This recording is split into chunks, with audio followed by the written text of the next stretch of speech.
Welcome to Book Spectrum. I'm your host, Chris Cordani. On Book Spectrum, we discuss an array of book genres we find interesting and believe you will as well. From philosophy to self-help to history to thrilling fiction, we span the spectrum of new books out there. With me now is an author you will recognize from the silver screen. She starred in several movie classics, How the West Was Won, Baby Doll, and many more. The list is too long to just put in this intro. We'll talk about some of those later on. She's known as a screen baby doll and is here with me now to talk about her rather intense thriller, her fourth book, Who Killed Big Al? Carroll Baker, welcome to Book Spectrum. Thank you, and hello to all of your audience. I'm glad to have you here because not only do we have a star of the big screen here, but somebody who is a quite accomplished writer. You've been writing for a little while. I mentioned it's your fourth book. Yes, it is my fourth book. The other three, the first one was entitled Baby Doll because it was an autobiography. And the second one was I had made a very long trip to Africa, very interesting, very long trip, and I wrote a book called To Africa with Love. And the other book was I had lived in Rome for 20 years, so I wrote a book about Rome, but that was during the La Dolce Vita time.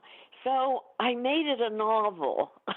I didn't make it autobiographical in any way. And this isn't autobiographical either. At least I hope not. To be honest with you. No. Who Killed Big Al? You didn't do it, did you? Who Killed Big Al? Again, your fourth book. For centuries, murder mysteries have been authored, yet the genre never gets stale. I mean, we're talking about a centuries-old genre, like I just said. As writers continue to imagine up interesting scenarios, character developments, and perhaps insert their own experiences into their stories, what from both your brain and your life inspired the entire story, or at least part of it, Who Killed Big Al? Well, I have to tell you that it came totally from my imagination. You know, I believe that when you write, actually there have been books that have put forth this system, is that you don't sit down in front of a blank piece of paper or sit at the computer and do nothing. You wait until the inspiration strikes you. It's the stream of consciousness. And with this, I actually wrote it nonstop 2 days. I don't know why I was inspired to write it, but I do know that I love Agatha Christie. And in some ways, I felt she was a little bit old-fashioned. So I decided to do what people expect in a murder mystery, and then to turn it on its head, turn it upside down, so that it is really totally unconventional. You can't guess what's coming next. I do see the influence and tributes to Agatha Christie throughout the book, Carol. Right down to the constable in charge of finding out who committed the titular murder. He was a lot like Hercule Poirot. Oh, yes, but, you see, I have to be very careful. I don't think there's anyone who's protected more than Agatha Christie. I couldn't use any of the names or anything that she used. I had to be very careful. Now, one movie producer that I gave the book to, he came back to me and said, "Carol, I'm never going to have dinner with you again." Yeah, you learn how to mix a lot of poisons, it sounds like, from the book. What? He said, "How do you know about all these poisons? There's the poison on the tree, and the poison in the grain, and the poison in the flower, and the poison." And I said, "Listen, it wasn't me. Agatha Christie did all this research. I just copied her." You didn't have a recipe book of poison sitting in your list of books you wrote. No, but if you read my book, you can find a recipe. There we go. Yes, it's in there. That's true. Who Killed Big Al is the book. My guest is Carroll Baker here on Book Spectrum. I'm Chris Cordani, your host. We're going to take you on a ride through this book. It's not a simple mystery, nor is this a simple cast of characters, Carroll. I want you to take us to where and when the story takes place. The 1970s, actually, was it 1970? Escape Island, a fictional paradise near the coast of Canada. Yes, I wanted it to be a little bit British. So without being in Britain, you can be a little bit British if you're Canadian. And I didn't name the island because there are several very famous islands off the coast of Canada. You can make your own island and do whatever you want with it. That's why I like the name Escape Island. And it's kind of where it's where the Baron escaped to, if you will. Yes, yes. What aspects of Escape Island? Again, you made the island up, so I'm pretty sure you had some of this in your brain already. What aspects of Escape Island might have been based on a place or some areas you have lived or visited before, Carroll? Yeah, that's interesting.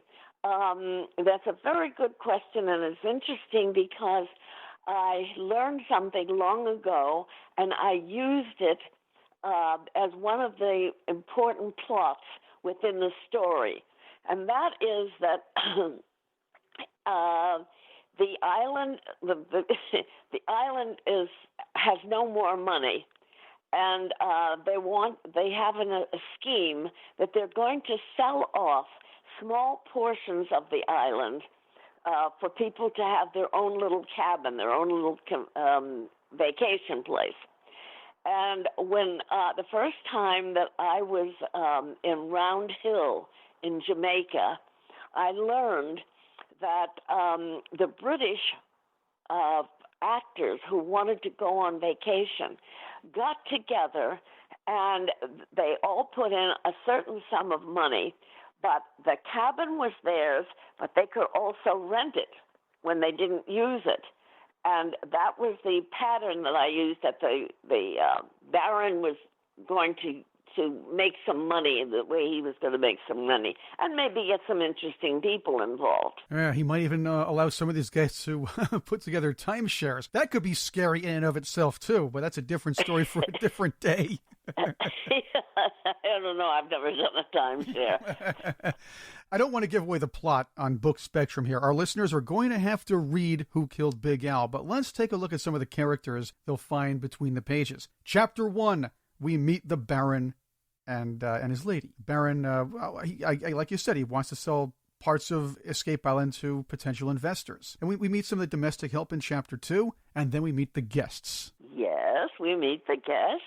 They're seemingly the typically quirky, very rich North American aristocrats of the time. Almost modern or relatively modern Gatsby-esque characters. At least that's from what I got reading it, because there's just so much to them besides what's on the surface. Yes. Well, the thing is, as an actress, for years I have studied the people and how they behave and why they behave the way they do and so forth.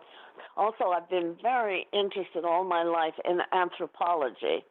And some of these characters, they just came to me, and I thought, oh, yes, this is a very unusual character. And he does exist. I know he does exist because I've seen people somewhat similar to him. And then I would put the character down on paper. Carroll Baker is with me on Book Spectrum. We're talking about her book, Who Killed Big Al? It's her fourth one. These are kind of funny characters, and they're characters you can see on the surface that are kind of, that might be a little tough to deal with sometimes as well, but some of them have a real dark side to them, and some of them have weird ties to each other. It's kind of like a triple mystery, a life mystery within a murder mystery within a, hey, I got to figure out how all this is tied together mystery. And that's what makes it even more interesting than just a regular whodunit. Yeah, well, that's part of the fun of it. As I say, you are used to, if you read mysteries, you're used to following a certain line. And I start out with that certain line that everybody's familiar with, and then I turn it completely on its head. And you say, wow, how could that happen? One of my favorite characters, I saw a show with this character in it, and I loved it. I just changed what he did and what he looked like and so forth. And it's the Major.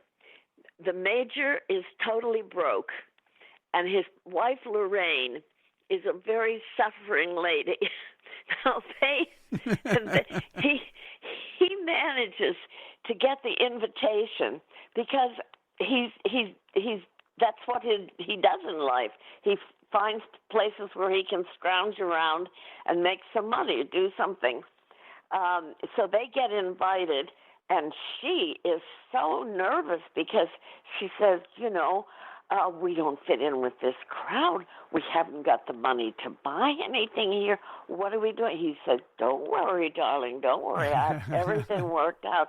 She said, well, I don't even have anything to wear. This is an important, beautiful house. They're going to have dinner, and I have nothing to wear. He said, I'll take care of it. So he goes in and he talks to the woman who's in charge of the house. Her name is Dorothy. And he says to her, we lost our luggage at the airport. I don't know what happened. We lost our luggage. And my poor darling wife is so upset because she has nothing to wear for dinner. So Dorothy, who is in charge, does not want to lose these people who she thinks has money. So she said, we'll have the store on the island send over whatever your wife would like. I'll give her the number, and she'll give them her size. They'll describe what they have, and they will send her clothes. So those are the sort of things he does. Major James Hurley, he was quite the charmer and con man. He did know what he was doing, I'll tell you that. And Lorraine is kind of, I noticed the tension from her, but really, she kind of fit in as well, Sue. And of course, there was a lot more to her than you saw as well. Yeah, she was a long-suffering wife, but she wasn't stupid.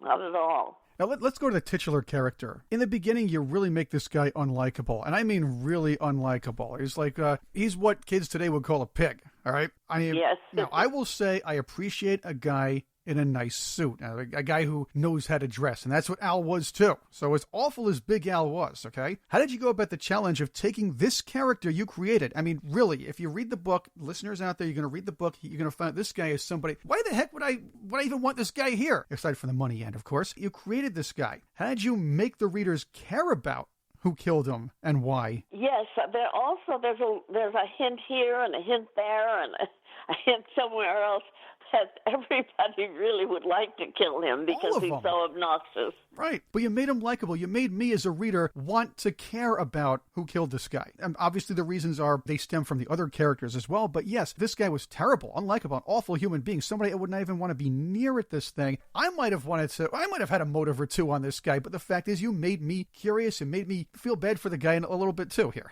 Yeah, well, that's great. That's a wonderful reaction. But I was supposed to hate him too. How do you make a character like that missed by a reader? That's what I'm asking. Oh, all right. I was influenced by Born Yesterday, Garson Kanan's play, and the fat guy there who she had to say to him, "I wasn't born yesterday," because he gives her all this guff. So I thought about him. But then I made him 100 times worse. I gave him every disgusting habit you could possibly have. Hey, you could run for office, I guess, but that's a different story for a different day. Yeah. Enter the constable, who wound up being hired to be there for, I guess, security reasons, that sort of thing. There was, and we talked about this before, there was a bit of Hercule Poirot in him. The Christie references, that makes the story a little bit more fun. But again, you think if you're reading, hey, this kind of is very Christie-esque, but a lot of different stuff. Tell me about the constable and how you kind of fit him in to make him more of to kind of give people the Agatha Christie effect, but put it in a Carroll Baker novel. Oh, gosh. That's really a loaded question. Yeah, he is a fabulous character. And he does come out and say that Hercule Poirot is his hero, that nobody can talk about. I was allowed to say that. That's his hero. Her detective, Hercule Poirot is his hero, and he does things when he questions people. He does it exactly the way he thinks Hercule would do it. Carroll Baker is with me on Revenge of the 80s Radio. She's a star of the silver screen, but an author as well. She has written 4 books. We're talking about her newest, Who Killed Big Al? What was your thought process when building these characters and then revealing who they really were to the reader? It just came to me. As I said, I had read some books about how you write, and the way sometimes it comes to you in your dreams. You wake up in the morning, and it's the stream of consciousness that is the important thing. So what you do technically is you just begin to write.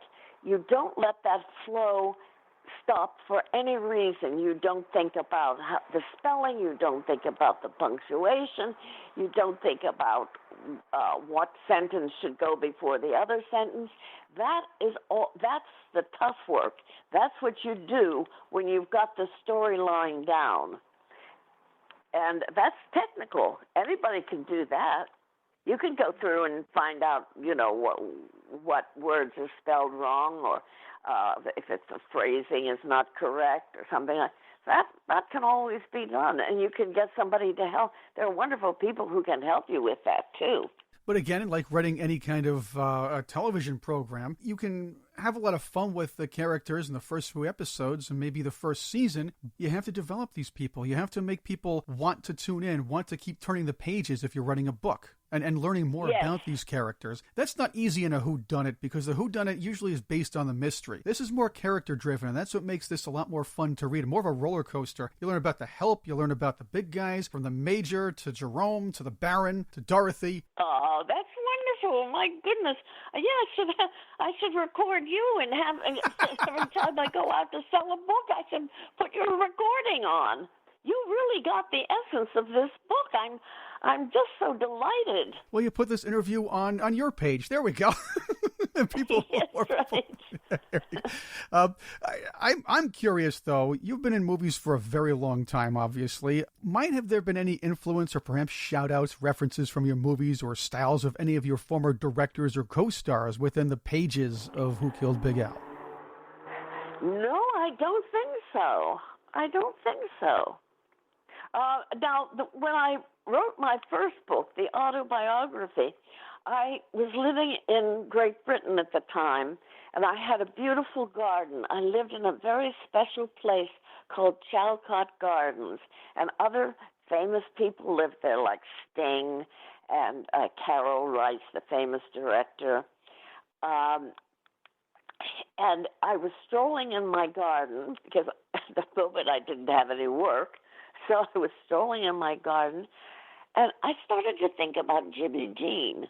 And I said, well, a lot of those young kids who wrote about James Dean and pretended they knew him so well were really off base. They were just using it to get their name out there. But I really knew him because I went to the actor's studio with him. And when we first started in Giant, he and I were pals. We were together because we knew one another. So that is really the thing that kicked off that book. The thing that kicked off the murder mystery was the fact that I was interested in I've written also plays that haven't gotten put on and television shows that haven't gotten put on. Oh, but one thing I did do when I came back from Vietnam with the USO tour, I wrote a diary, and it was in the a New York newspaper, and I was very proud of that. So at any rate, we're walking in this garden, and then I thought, well, it's not just Jimmy and me. It's all these fascinating people. I mean, Elizabeth Taylor. There was never anybody like Elizabeth Taylor. And I had my own theory on her. Nobody could understand why she did such crazy things. And my theory was that she would a child of MGM. She was raised at MGM, and everything in her life she compared to a movie at MGM. She didn't think the way the rest of us did.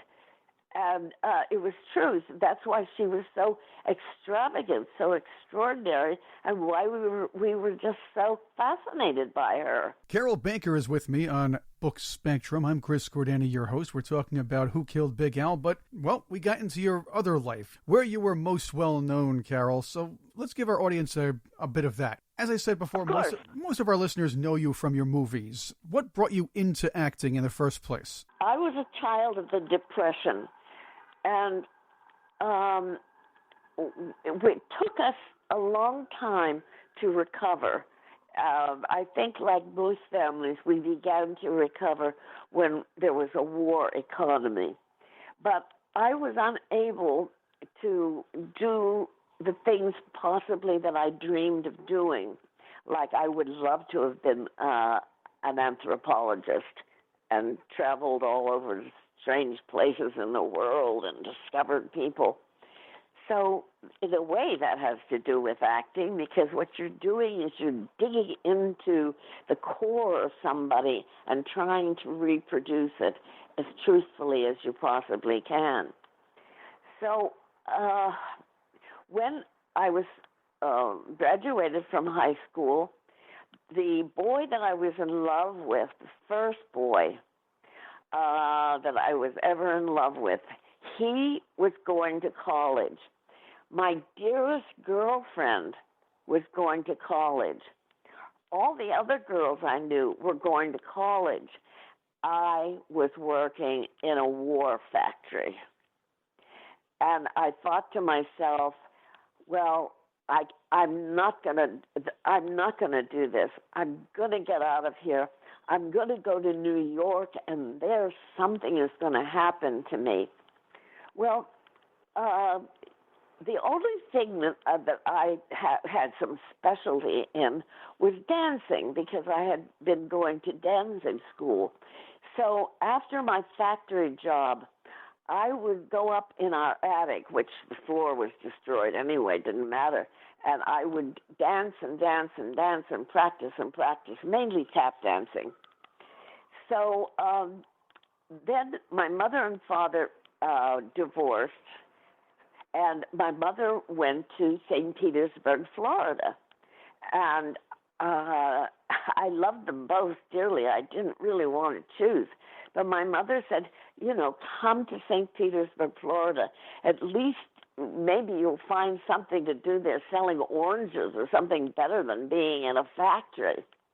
So I went to Florida with her. And it was interesting because they do things so different than they do in Pennsylvania. I mean, they have all kinds of beauty contests. And I was good looking, I suppose, so I did get into beauty contests. And they have all kinds of social clubs there. The famous ones like the Lions Club and and so forth. And I started to dance for them. The first dance I did, I got $20 for. And I thought that was the end of the world. It was so wonderful. So I then was working all the time, this club or that club. They said, oh, she's so cute, Because I would do like the Irish jig, and I knew how to sew, so I made myself costumes with all kinds of Irish green and wonderful things on them, leprechauns. So one time we went over to, my mother and I were invited to Daytona Beach, the other side of Florida. It was the International Convention of Magicians, magic. Interesting. So I did my dance, and I was received very nicely. And there was this older magician. By the way, I found out years later that he was so very, very famous. His name was Burling Hull, and he called himself the Great Volta. Well, when I met him, he had retired, but he invented wonderful magic acts.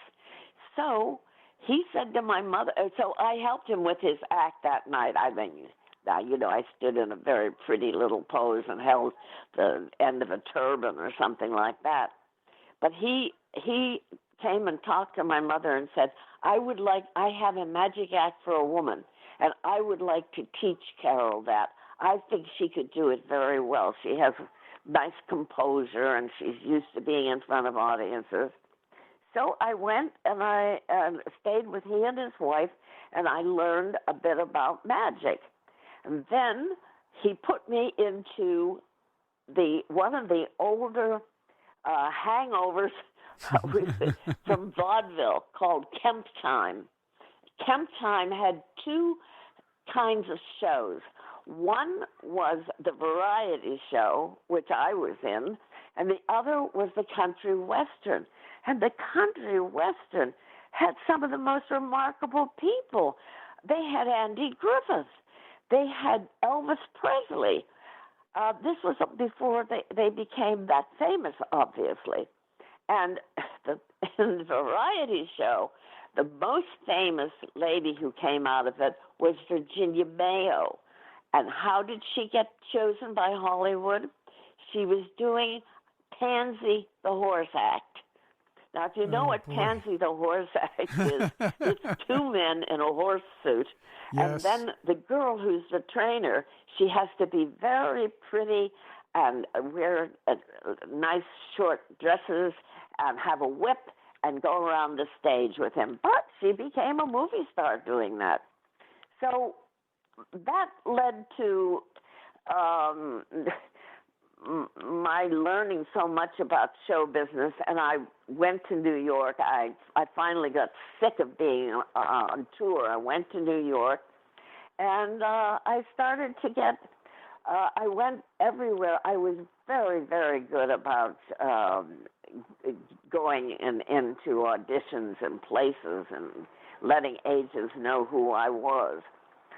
And I got some television commercials. Well, television commercials in those days, you would sit, everything was live. So the program would be live, and then there would be a tiny pause, and then the girls, like I did a lot of those Bobby Sox girls sitting in a row drinking Coca-Cola. That was one of my biggest things. And one day, I was there and I saw a drama. And I said to myself, oh my God, acting is so much easier than anything I've been doing. I've been killing myself, dancing and taking around magic tricks and having to transport special vanities and boxes and everything for my magic act. I said, I'm gonna be an actor. That's what I'm gonna do. And from there, I went to study with Lee Strasberg. Then I got into the Actors Studio. The Actors Studio was magic in those days because they had produced Marlon Brando and Eli Wallach, Carl Malden, Ben Gazzara, so many wonderful stars. So when just because I became a member, it's like almost every studio in Hollywood wanted me because they said, okay, hey, she's at the famous Actors Studio. She's young, she's pretty, and probably she can act. They didn't care all that much about acting, which I didn't know that until years later. So that's how it happened. And I had my choice of several films I could do, and I chose to do Giant because my friend Jimmy Dean was in it, but also because George Stevens was a great director, And I thought, I haven't really studied as long as I should have. But if I have a great director, he will help me. He will make sure I'm on the right path. So that's how it happened. Carroll Baker is with me on Book Spectrum. We've gone into the silver screen because Carroll is the star of the silver screen, of course, the author of Who Killed Big Al and 3 other books. You mentioned Eli Wallach and Carl Malden from the Actors Studio. After Giant, you star with them in Baby Doll. Yes. Well, that was something that startled all of us. First of all, I think it's a great movie. It's funny. It's beautiful. The poetry that Tennessee Williams writes is incredible. It's so beautiful. But we were banned, and the Catholic Church, the Legion of Decency, banned us, and we lost most of our play dates in America. I think it was like 94% of them. So the film has never really gotten what it deserves in America. I'd like people sometime to go back and look at it. The only place I know where it plays is Turner Classic Movies. But anyway, none of us expected what was going to happen, that we were going to be condemned and they were going to stand up in St. Peter's Cathedral and condemn us. So it was not just a shock to me, but also to Eli and to Carl and to Millie Dunnock, but Kazan and Tennessee Williams. I can't tell you how hard they took it, especially Tennessee. He was just so hurt, so upset. But yeah, it certainly made me a star just because my name was out there. They put all that work into it. I can understand why they were upset. They weren't even out to shock anybody. They were trying to put together a good movie. And it is, by standards of today, it's a classic. So that's how it is. Believe me, I'd love to talk more about these. You went on to star in several Westerns, like How the West Was Won. You were a big star in Something Wild. You even were in some of the more, well, we'll say relatively modern movies, but I did enjoy seeing you in Kindergarten Cop. You got to do a lot of things in front of the screen. Yes, I did, yes. I never really went, although I had some movies that were about me, like Harlow, and it turned out that the Carpetbaggers became about me because that character was so spectacular. And Sylvia, Bridge to the Sun. But mainly, I wanted to be in movies where I loved the director, I loved the actors, and I wanted to be part of a company. As a matter of fact, there was a period in my career when, here we go with the motor outside. For a period of time, I had the same agent, theatrical agent, as Audrey Hepburn. And Audrey said to him one day, I don't understand Carol. Carol doesn't choose to do films that are about her. If you think of Audrey, all her movies were about her. That is true. Carroll Baker again with me on Book Spectrum. I'm Chris Cordani, your host. When was it that you decided, hey, I'm a writer now? Oh, well, I never decided that, really. It just, well, when I was in grade school in Pennsylvania, we were asked to write short stories. All of the students, I think I was 8 at the time, all of the students of that age, and I won a prize from the Pittsburgh Press for my short story. So I think I always had a little bit of talent for writing, and I might have, you know, if I had had a choice of what I wanted to do, I might have started writing much earlier, and maybe that would have been my career. But I didn't have the money to sit down and write and hope a book would be published. That makes a lot of sense. You got to make some money, Carol. You got to make the money. Yeah, you got to do that.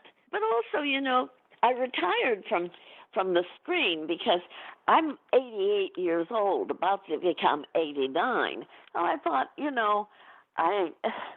I was young and pretty, and they thought I was sexy and everything. I don't want to go on in movies and play the great-great-great-great-grandmother or something. But I can write. And although I don't think I could possibly get up in the mornings like I used to for films at, let's say, 5 o'clock, 4:30, 5 o'clock, and work all day and remember lines, and that would be too difficult for me. But hey, as a writer, I can sit in bed with a legal pad and pen and write. And I love writing, and I'm very excited about Who Killed Big Al. And you are so wonderful to do this interview with me. I thank you so much. And you're wonderful to do the interview with me, too. I really appreciate you coming on Book Spectrum with us. This is, I hate to use the term, a thrilling roller coaster, but it is, because not only is the mystery itself intriguing, but the characters, the development, and what you learn about these people, and of course, Carroll Baker's knowledge of poisons, is all worth getting this book. Yes. Oh, dear. Carroll Baker, thank you for being with us on Book Spectrum. Oh, thank you so much. I really enjoyed it. And I want all your readers, they're told not to go out anymore. And people who always used to say, I don't have time to read. Oh, I don't have time. Hey, you've got time to read now. Go back to it and see how enjoyable it is. And thank you for your kind of a program, because we've got to promote books. There's always time to read. There really is. Exercise your brain. There we go. Once again, the book is Who Killed Big Al from Carroll Baker. It's available where books are sold online and on the street. Also, there's more information and a link to where you can easily pick up the book on our website, bookspectrum.com. I'm Chris Cordani. Thank you for listening to Book Spectrum.